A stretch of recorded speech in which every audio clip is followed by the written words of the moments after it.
उन्हें लिखा एक बाप ते बेटा, बेटा सी छोटा तकरीबन 4 साल का, माँ फौत हो गई, वो खामन की बीवी फौत हो गई, एक ही बेटा सी वो।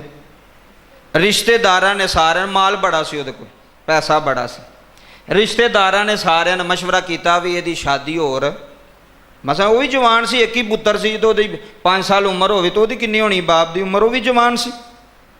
सारे ने मशवरा मीटिंग की भी इहदा विआह कर छड़ीए, होर जगह ते की करिए, शादी कर छड़ीए, सुकून ना जिंदगी पिया बसर करेगा, बीवी तो बगैर किवें रहेगा। सारे ने मीटिंग की भी तेरा विआह ना करिए। उन्हें क्या विआह करन तो कोई नहीं, वसाइल भी मेरे को है ने, तो सारा कुछ अलहमदुलिल्लाह जवान भी है वहाँ, लेकिन मैं करना नहीं। उन्हें क्या, वो क्यों? उन्हें क्या, मैं अपने पुत्र के सिर ते जिंदगी कढ़नी है। सुने हुण गल, पुत्र अजे किड्डा है 4-5 साल का, बाप शादी नहीं की, बाप ने अपनी जवानी कढ़ छड़ी उस पुत्र पिछे, उस बच्चे पिछे कि ये मगर मैं अपनी जिंदगी गुजार लवांगा, मैं शादी दूसरी नहीं करांगा, की पता अगू किवें दी होनी है तो किवें दी। वो मतरइयां तो नहीं ना मावां वाला सलूक कर दियां, उन्होंने तो अपने बच्चे प्यारे लगने।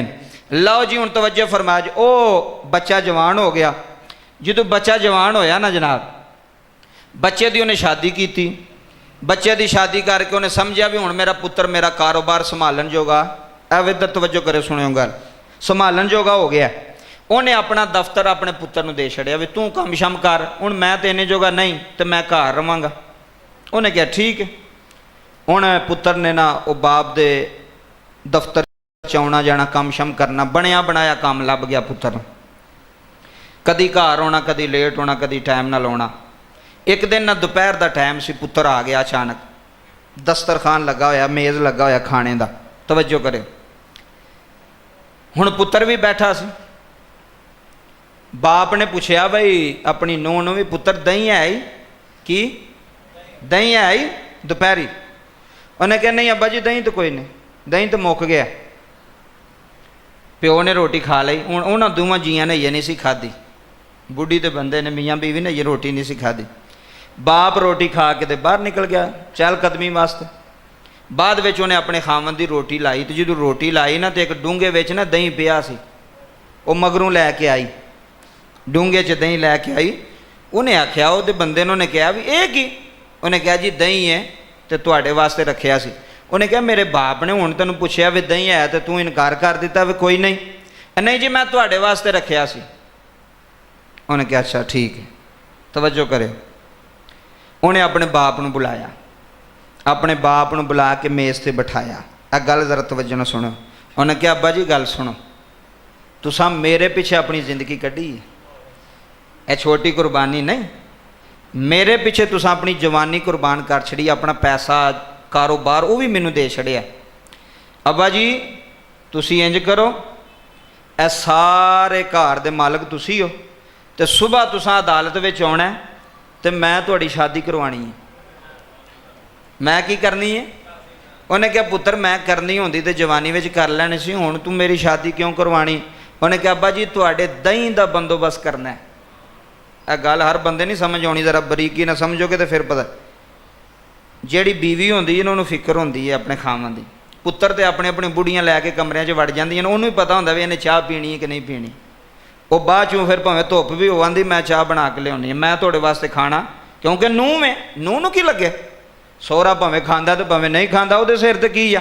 लेकिन बीवी नूं फिक्र है, बीवी नूं टेंशन होंदी है, उन्होंने पता होंदा है इस टाइम मैं चाह पींदा नहीं, इस टाइम खाना खांदा नहीं खांदा, उन्होंने फिक्र है। उन्हें भैड़े कपड़े पा के बाहर नहीं निकलन देना भी सारी दुनिया वेंदी पई है, कह कपड़े पा के जा। उन्हें कहा मैं तुहाडे दही का बंदोबस्त कर लगा। प्यो दी शादी करवा के उन्हें कहा अब्बा जी हुण तुसीं इस घर विच रहना है तो मैं अपनी बुढ़ी नूं लैके ते किराए दे मकान ते जाना है। हुण जरा सबक देन लगा, कहन लगा तू क्योंकि घर दे मालक तुसीं हो मैं नहीं, तुसीं इस घर विच रहना, मैं अपनी बेगम नूं लैके ते कित्थे किराए दे मकान ते रहना, ते दफ्तर तुहाडा है ते तुहाडे दफ्तर विच मैं हुण नौकर बन के ड्यूटी करनी है, क्योंकि कारोबार तुहाडा है, पैसे तुहाडे ने। उन्हें क्या पुत्र इन्ना क्यों पे करना है? उन्हें क्या इनू किराए ते तां लैके चलां वे इनू दही दी पता लगे भी दही किवें छपाईदा, वे जिन्हें सारा कुछ साढ़े वास्ते कीता है जिस प्यो ने मेहनत कीतियां बर्दाश्त किया, इनू पता ही नहीं भी मेरे प्यो की कुर्बानी किड्डी वड्डी मेरे ते, इनू पता ही नहीं मेरे बाप की मेहनत किन्नी लगी मेरे ते। जो सारे आंदे सन शादी कर लै, इन्हें उदों नहीं सी कीती मेरे वास्ते कि मेरा बच्चा रोल ना जावे, मेरा बच्चा जलील ना हो जाए।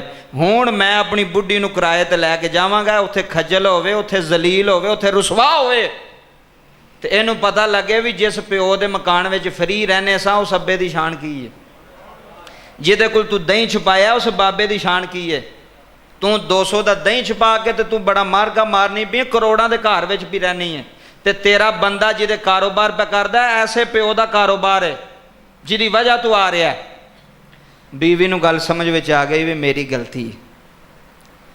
घर का सरबराह हुंदा सोहरा, जिहड़ा बाप, जिहड़ा अपने खामन का बाप हुंदा ना, उन्हें सारा कुछ नचोड़ के ते अपने पुत्तर नूं दे छड़िया हुंदा हर चीज़।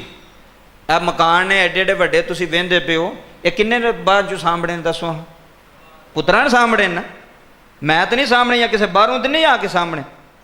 तो यार जिहड़ा बाप इन्ना कुछ करे, तुसीं उहनूं दही दी प्याली भी ना दे सको, वो भी अपनी औलाद वास्ते छुपा के रखें भी मेरे बच्चे खाणगे, चंगी चीज़ मेरे बच्चे खाणगे। बाबे ने की इन्हें खावे तो भावें ना खावे, बाद विच ये कदर हो जाती है, बाद विच उस प्यो की कदर नहीं रहिंदी, बाद विच उहदी अहमीयत नहीं लोग करते। मैं कहना हर चीज़ जिहड़ी सब नाल अच्छी चीज़ है ना घर विच अपने अब्बे नूं पहलां पेश करो, अपनी बुढ़ी नूं भी कह के जिहड़ी सब नाल अच्छी चीज़ मेरे बाप नूं देनी है, बच्चे खाण ते भावें ना खाण।